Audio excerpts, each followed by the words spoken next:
Tulog na si Pio, guys. Ayan. Naligo si Bebe.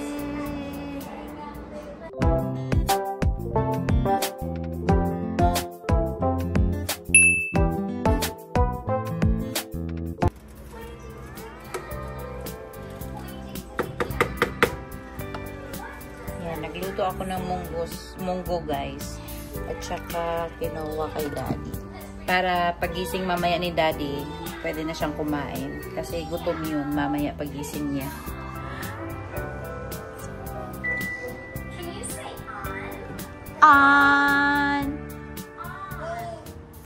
Malis kami, guys. Nagising na si Daddy. Andito si Daddy. Nag-pick up nung namin, bike rack. Bumili siya ng bike rack sa marketplace. Yeah. Kasi dito, mas maganda na sa marketplace lang bumibili kasi mas mura, tsaka okay naman yung presyuhan, hindi mahal. Kasi kung brand new, mahal 'yun.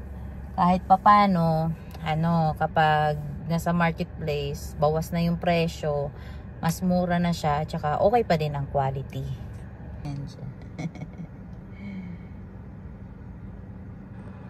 Mahirap kasi na walang bike rack kami. Kasi yung sasakyan magagasgas sa loob yung dahil sa bike nagagasgas, kaya inanapan na namin ni Daddy ng bike rack para next time na magbabike kami may malalagyan na kami sa likod. Tapos gusto namin sa Burns Hill, ayan na, ilalagay na ni Daddy sa likod. New daw, guys, hindi daw nagamit ni Lolo. Lolo yun na yung nagbenta, Lolo na puti. Bakit Daddy niya nagamit, Dad? Meron siyang bike rack.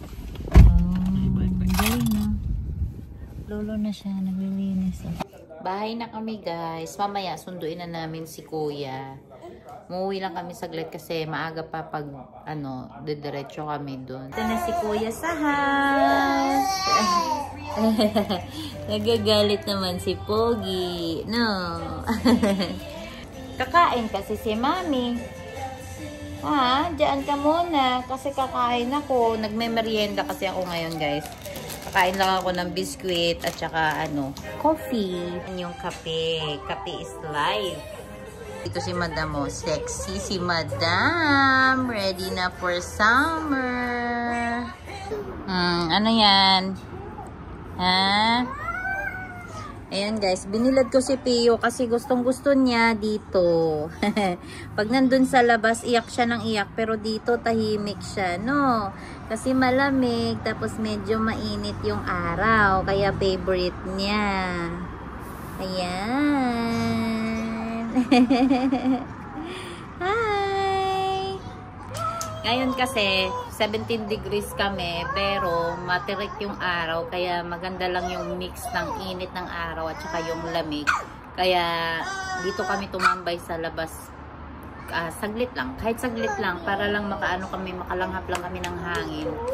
Alam nyo, guys, dito naman sa area namin, kahit na nasa gilid lang kami ng kalsada, nasa city kami, kahit usok ng sasakyan o kahit anong usok, wala kaming naaamoy dito. Ang naaamoy lang namin dito tuwing summer ay amoy ng barbecue, amoy ng mga nagluluto, ganun lang. Pero amoy ng usok na gaya sa Manila, na naaamoy natin yung usok ng mga jeep, mga sasakyan, wala. Bihira mong maaamoy yan dito. At saka wala gaanong truck dito na palaboy-laboy dito sa city, at saka wala din kasing jeep dito. Mostly kasi sa Manila, 'di ba, jeep tayo, kaya ganun. Ang public transportation lang kami dito, bus lang, public transportation, yun lang, at saka Uber, yun lang ang tapos taxi, ganun lang. But mga ibang mga transportation wala talaga. Ayan. Nakatingin kay Mami. Ang naaamoy lang talaga namin dito, sariwang hangin. Masarap na simoy ng hangin. Ayan. Slowly, ha? Slowly. You get inside na kasi you're getting cold na. Go inside na. Slowly, ha? Slowly. At saka isa pa guys, yung ano kasi namin, yung aircon, hindi pa din talaga siya lumalamig. Eh, hindi ko alam kung ganyan ba talaga, but siguro bukas, susubukan ko nang tanungin yung resident manager dito para matignan nila yung aircon namin dito. Kasi next week, meron na kaming 31. So, mainit na. So, ini-expect ko na mainit din kami dito kasi yung kwarto namin, nasa pinakagilid kami. Kaya pag yung araw, tirek, natatamaan talaga sobra yung ano namin, yung apartment namin. Tapos yung mga anak ko, mainitin yung katawan, lalo na si Pio, pinapawisan siya kaagad. Kaya kailangan ko nang i-report sa resident manager para matignan nila kaagad yung aircon namin, para maayos na nila kaagad. Para next week or kahit any day this week, matignan nila para okay na, hindi na kami mainitan sa loob. At saka para masarado na din namin yung pinto ulit. Kasi lagi kami nakabukas ng pinto ngayon. Kasi nga gawa nitong mainit yung apartment namin, hindi pa nagana yung aircon. Buding.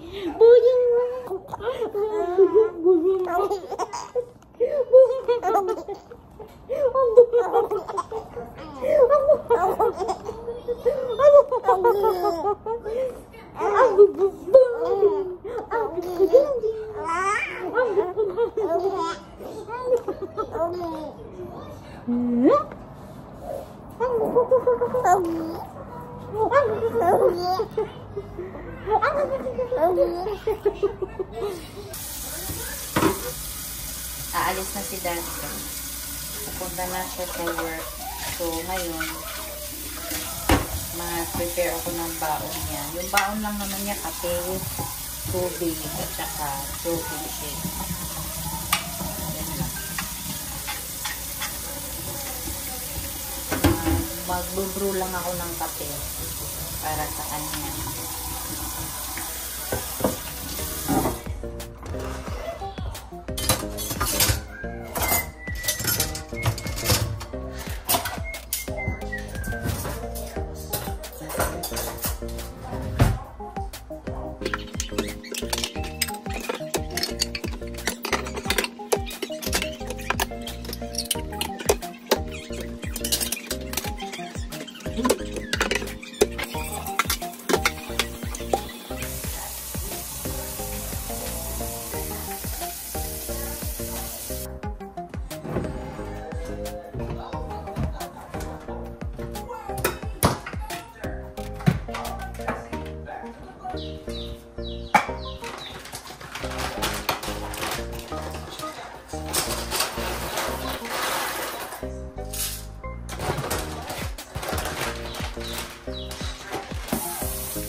mo siya.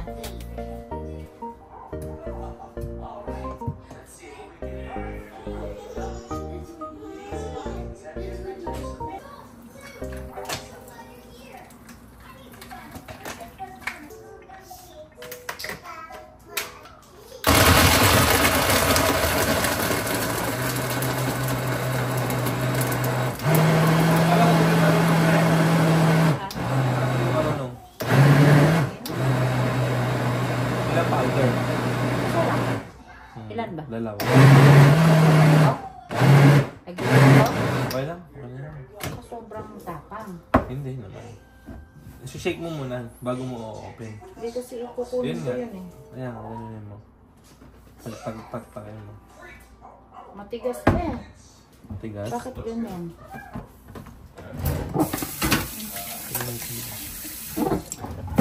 Ganyan talaga kasi parang hariya siya eh. Pangit nga eh.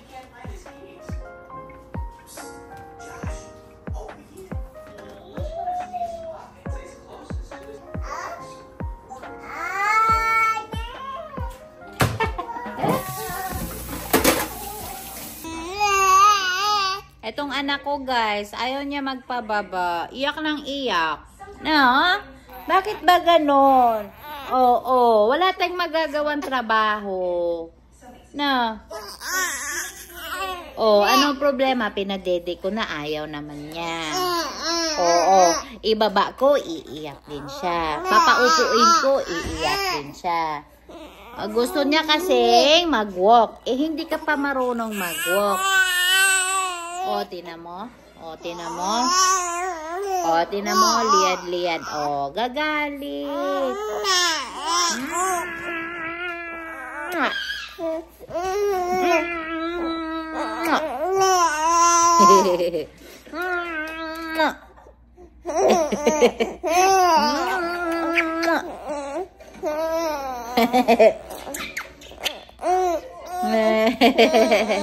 So, yun na nga guys, no, napanood ko yung viral video ngayon nung magnanay na nasa Abu Dhabi ngayon. Tapos, sabi niya sa comment section, nabasa ko lang na yung lalaki is tumakas na daw, umuwi na daw ng Pilipinas, Baliwag, Bulacan, taga Baliwag, Bulacan daw yung lalaki. Yung sinasaktan yung asawa at saka yung bata.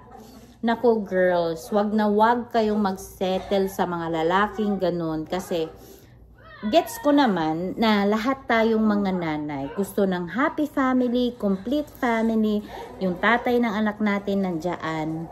Gusto natin yung father figure para sa anak natin. But think of it, isipin nyo na lang, nandiyan nga yung tatay ng anak nyo, pero sinasaktan kayo. Magiging happy family pa kaya? Siyempre hindi na.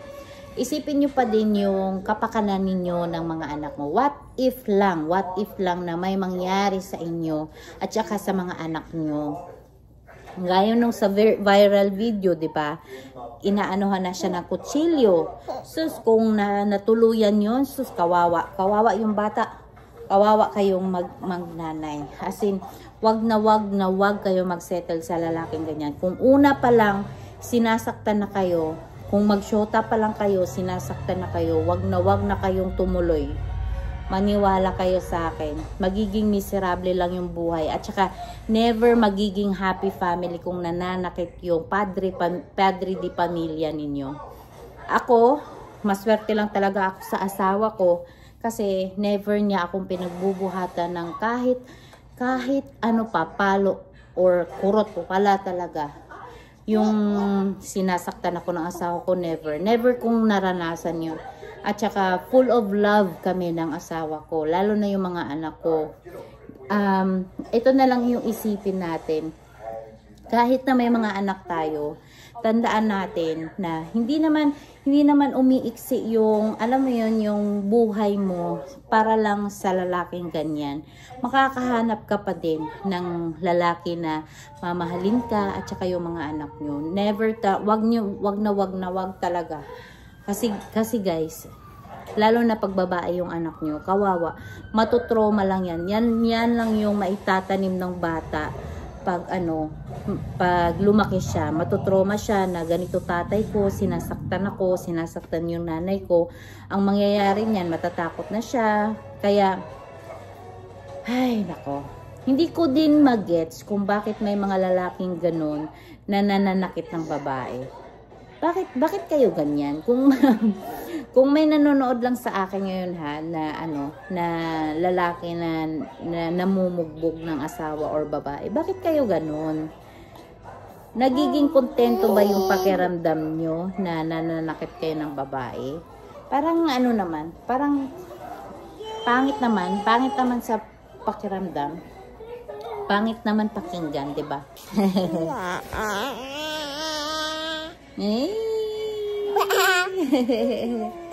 Ay! Yung asawa ko guys, never akong pinagbubuhatan ng kahit ano talaga. Kahit yung mga anak ko, never. Mabait talaga asawa ko. Minsan na lang maliban na lang kapag nagdidisiplina siya ng mga anak namin. Siyempre normal lang yun. But hindi naman yung totally na bugbog, as in bugbugin mo na yung bata. Hindi naman. Pero, no. Mas nangungurot pa ako sa mga bata kaysa kay daddy. Si daddy mabait yun. Mabait sobra yung asawa ko. Napakaswerte ko sa asawa ko. Blessed ako dun. Say hi!